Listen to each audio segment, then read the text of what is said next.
I've been getting the crap kicked out of me. Things have not been going as planned, and especially this morning. How much did I really want to be here? Right? And yet, grit means we show up anyway. This is how you get to exercise and build that grit. Think about it. We've had 30 plus people in this room on Monday, and we have 17 here today. So you are the guys with grit, and I just want to challenge you in those moments. It's not something you want to do. That's the time to exercise that muscle and do it anyway. How much do you want to think I want to have conversations all day today versus, exhausting play in Puerto Rico, right? Right. Today, I'm going to double down on conversations. I'm really going to lean into it. I'm going to make sure that it happens at a high level to continue to exercise and build those grit muscles. So today we're talking about the mental acuity attributes. We are talking about situational awareness, the art of vigilance, and compartmentalization wired for efficiency. And as always, guys, it's your room first. I think maybe, just maybe, I heard Client's voice kicking in there a little bit. So, Client, kick us off. What do you got to say? And then, Carrie, you're next up. It was just a quick comment about what you said. If you look at my comments, I said, this room is where I come because the crap gets kicked out of me. This is my safe place.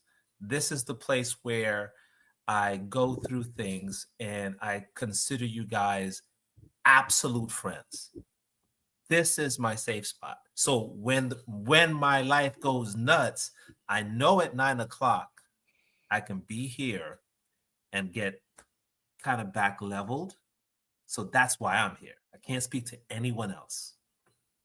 Fantastic. And I love that. And let's just keep on doing it. By the way, let's inspire others to do the same so they can learn that this is a place they can work that muscle. Carrie, did you have your mic hot because you wanted to chat? No, I didn't. I'm sorry. No, it's okay, man. That's totally okay. I always like at least giving those that have their mic on that opportunity. So who else in the room has something from the content that you want to kick off the conversation with?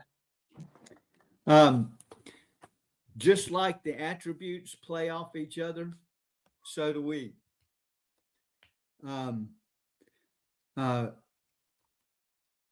It is really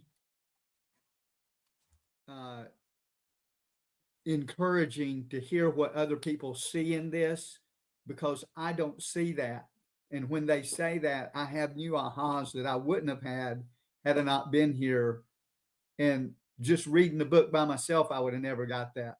So the attributes play off each other, so do we. And in this room, it is a big, I don't even know how to describe this. This is a real encouragement. And like Russ says, even as much of an encouragement as this is, sometimes it's hard to get here. Sometimes for the first 10 minutes, I'm like, I would rather be somewhere else. But thanks for being here. And let's continue building each other. Super. So, I just want to ask a question. I put it in the comments. Is situational awareness a type of vision? Is it a type of, does it teach us vision? You know, we heard the term vision as being able to see things that others don't. Is that what situational awareness is in a nutshell? What do you guys think about that? I wondered that same thing when they talked about perception shrinking, like our peripheral vision going away, getting tunnel vision. Like, what other context does that apply to? Does it apply to what we hear? Does it apply to how we're showing up in this meeting? Does it apply to how we feel, or other modalities? I don't know if that's exactly what you were asking, but you triggered me, client. Well, I would say it's vision. Yes, you're seeing something, but it's in the present moment. I feel more vision is like in the future, your goal, and situational awareness is more what are you intaking by what is in this present moment, or why you're intaking the information that's coming at you, and how you're processing it in true time. So like it mentions, if your kid goes on a subway and all of a sudden you're like frantic, it says like in that moment he sees someone that has in uniform, and that has a pattern. The situational awareness is a pattern. So you see, they recognize a uniform means authority. So that's what situational awareness is, that I'm taking out of it, is what are you taking from that moment? Because some people might freeze, going back to the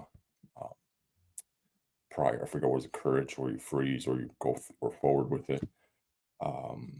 So that's where I'm getting a more vision client from, where I'm seeing it's more like, what do you envision, right? Like seeing it in the future, as this situation awareness is more about the present, or whatever's going on right now. These I don't know if that- chapters, yeah, these chapters in here are very interesting because they're definitely stretching our thinking, and it's getting a little more ethereal, as well as bringing in some hardcore science to it. So here's where I would like you, going to the author's writing, think about this. And Justin, you brought in a great point of that laser focus. These attributes are our natural responses, if you will. There are wiring showing up, not our skill set. These are the pieces of the mindset. And so on this situational awareness piece, there is this, spectrum, like all of the attributes, that really goes from I don't give a rat's ass to hyper focus. By the way, those same things can tie into I feel totally safe and I'm in ultimate fear. So for Justin, for example, when he was talking about that hyper focus and losing your peripheral vision, when your physiology kicks into fear, whatever it is, you get hyper focused. One of my favorite elements of this is someone who is a historical agent who knows what to do when all of a sudden they have no closings, they have nothing pending, and they're behind on their bills. They hyper focus on lead gen. For many people right now in the real estate space, they're running into that fear, and so they're hyper focusing on what's the job. Am I going to go get a different employment and get in a different industry? Am I going to go drive Uber at night? That the hyper focus goes into something of that sort. So for the situational awareness attribute, and our development of that is to, again, keep our emotions between the lines, keep our attributes between the lines. Allow ourselves to actually have an idea of what's going on in any situation, so we don't bounce into that total fear. And so maybe we don't stay in that habit of total bliss, that we land in that middle space. And it's interesting because for me, the situational awareness is expanding our vision and being a little more aware. And I know in a later chapter, we're going to talk about focus and our ability to choose in a moment to really get into stuff. So let's just talk about, and I'd love to hear somebody else bring in on this mental acuity vigilance, chapter 8, some of the elements of what the author brought in.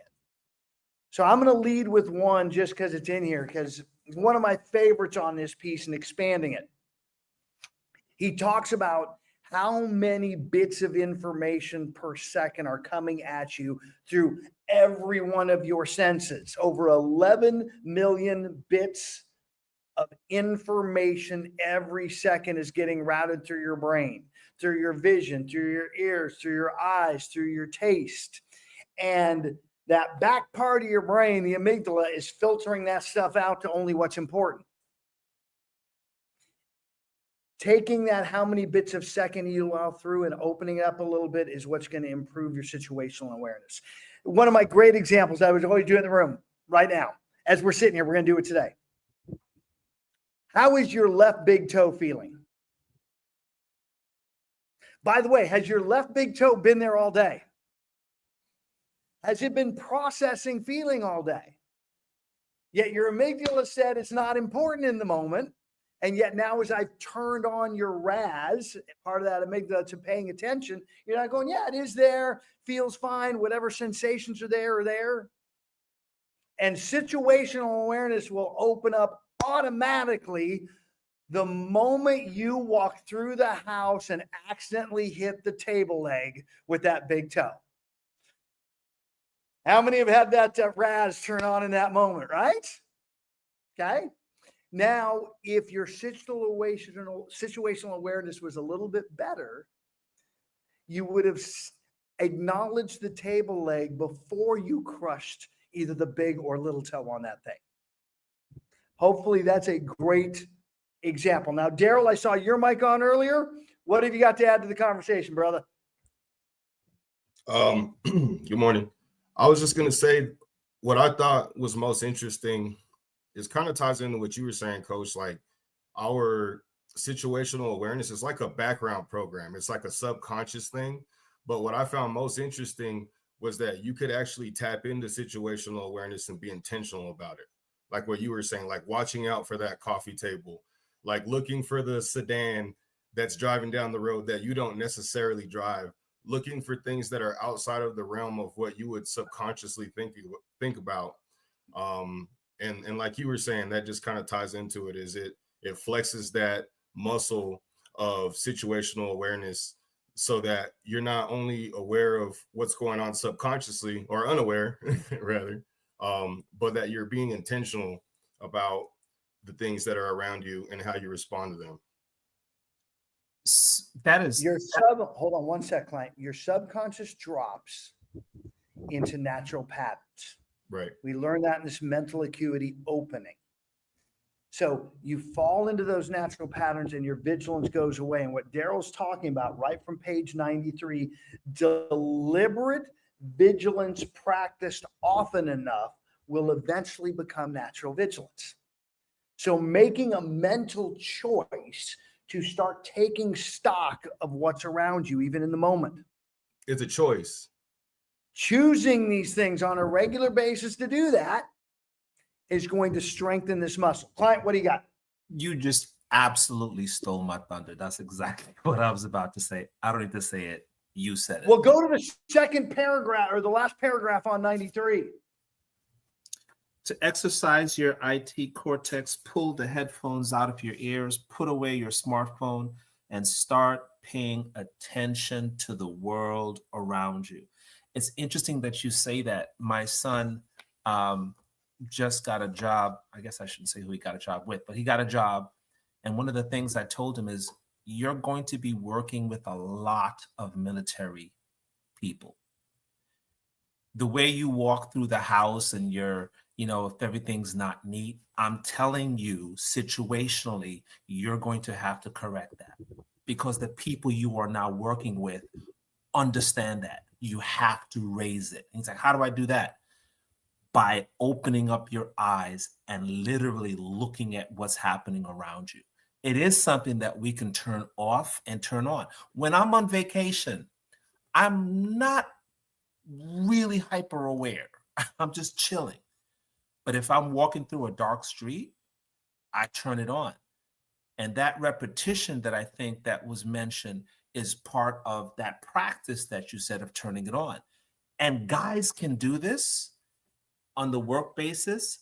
Girls do this when they're in situations that they fear. We all can do it. It's that practicing that is the essential part. And I wrote in that repetition.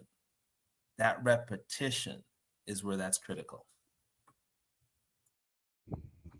Well, and I love on this because it tied into the next chapter as well on compartmentalization. He talked about something he does intentionally, which, by the way, client could tie into vacation as well.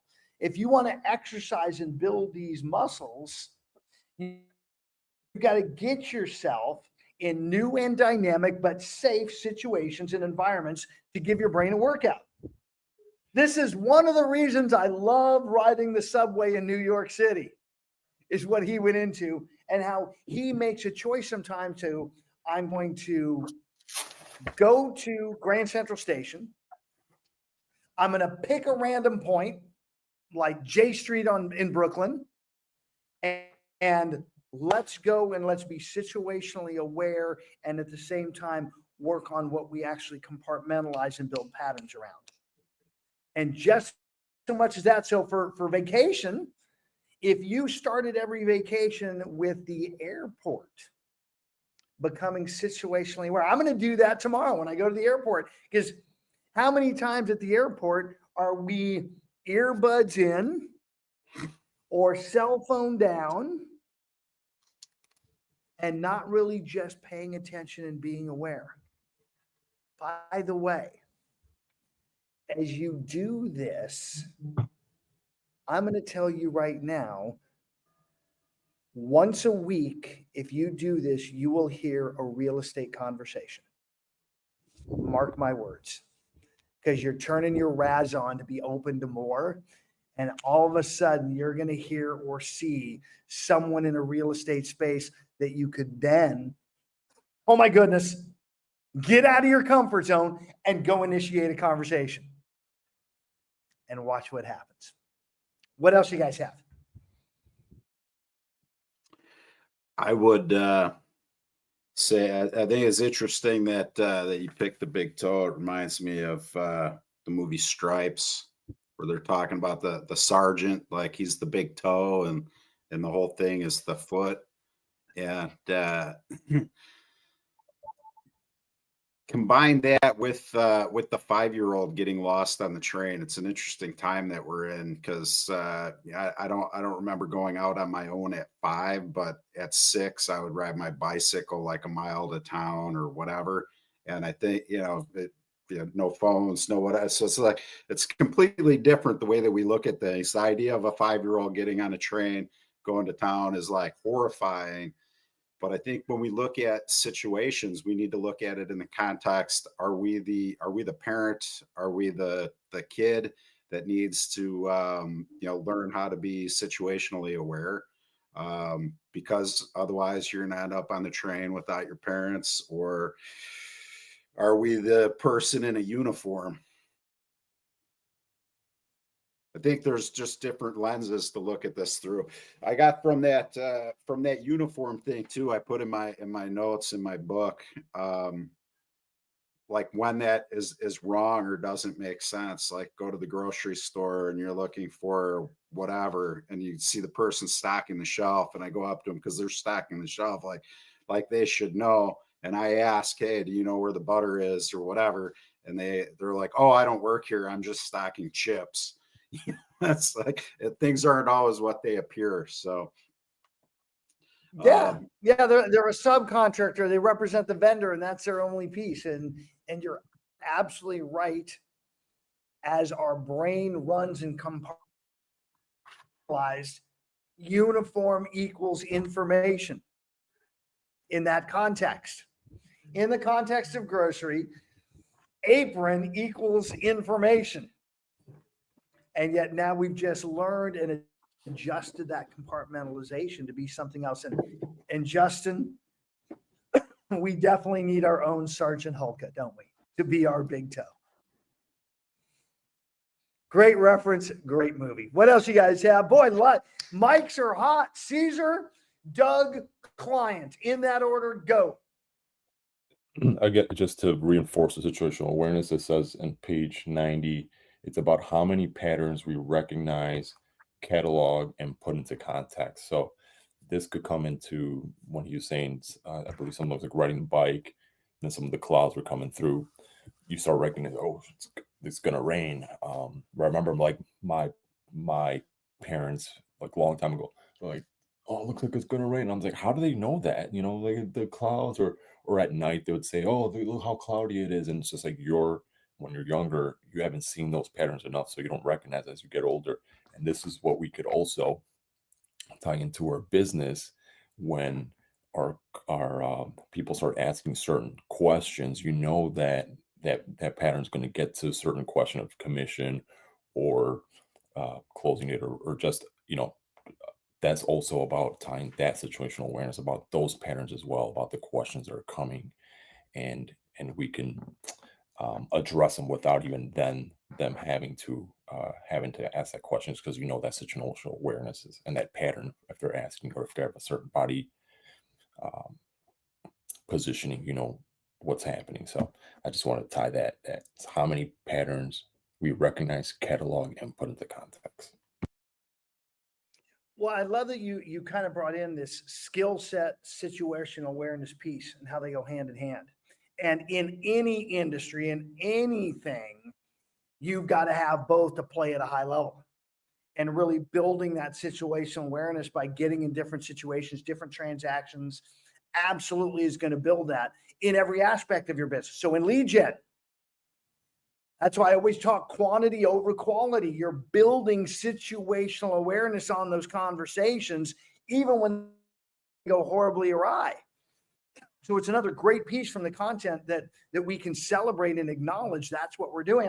I want to give you, by the way, my greatest example that came in this moment, Caesar, because my son is this close to going off to the airlines.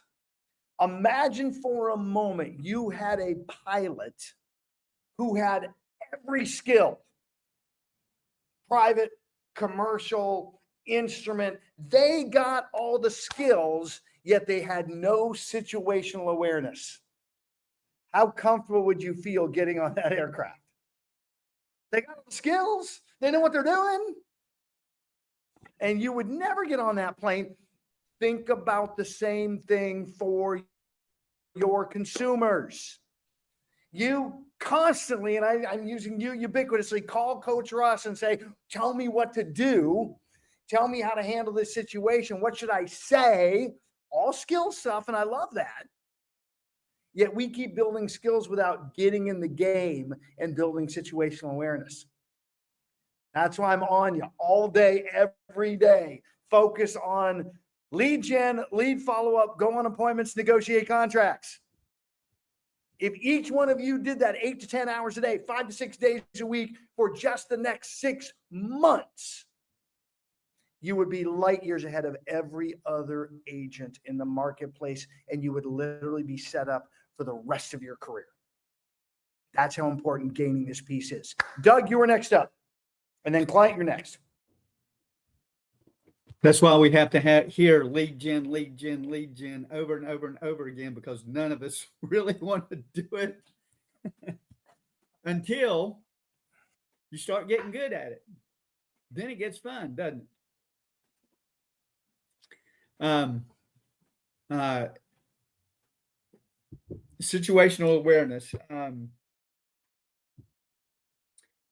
Don, I was on the phone call with a Zoom call with Don the other day, and he was talking about Dream 100. Who are the top 100 people that you want to be in business with? This is building situational awareness on purpose. You are where you are in your life and have relationships with people that are either helping you or dragging you down. And for instance, one of the people that I really wanted in my life was Mark Hairston. He's a fantastic lender, and he has relationships with other people in other industries that help him in his business. He's consistently looking for those people that are in the community that have knowledge that we don't have, and gets them in front of realtors to help us be better at what we do. There is a very key person in my world right there, and he's not a realtor.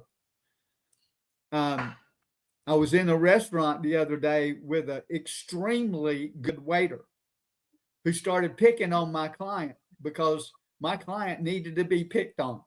It was a lot of fun. This was a guy who was way above the level of a waiter. Recognizing talent around us is another thing.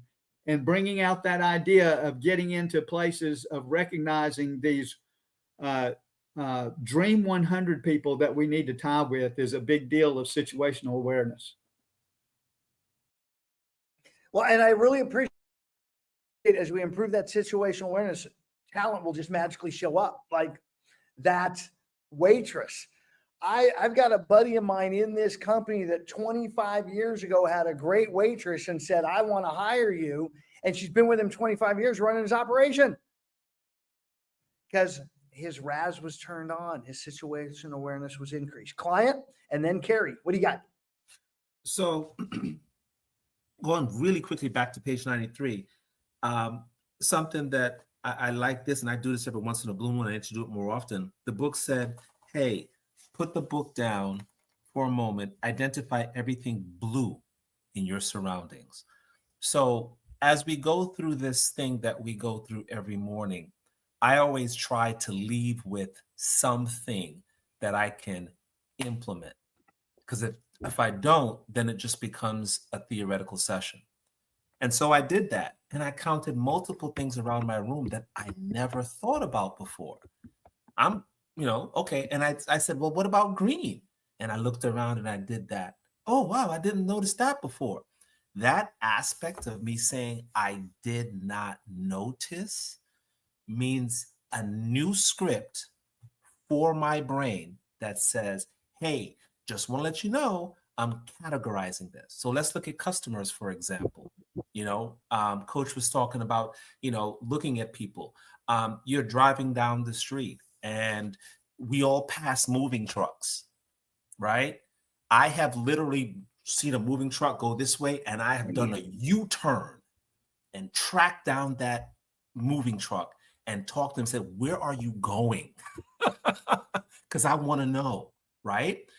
Because if I didn't do that and I keep on going, that means that I have allowed that thing to pass right by and I have not been situationally aware.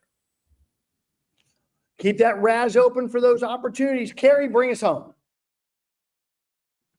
I was just going to say that while I'm in conversations or meeting people and talking or whatever, I am always thinking and looking and taking in people's behaviors, their patterns, their soft skills, whatever, in my head, and always looking to see, hey, is this a person that I'd want to work with? Is this a person that could fill my weaknesses in order to have my team or to do well? So I know I know that might seem odd to some, but I'm always looking and I'm always thinking about, that. So I don't know if that's situational awareness exactly, but every person I talk to, I'm thinking about that. No, that is absolutely situational awareness right there in the moment. So let's be situationally aware today. I went 2 minutes over.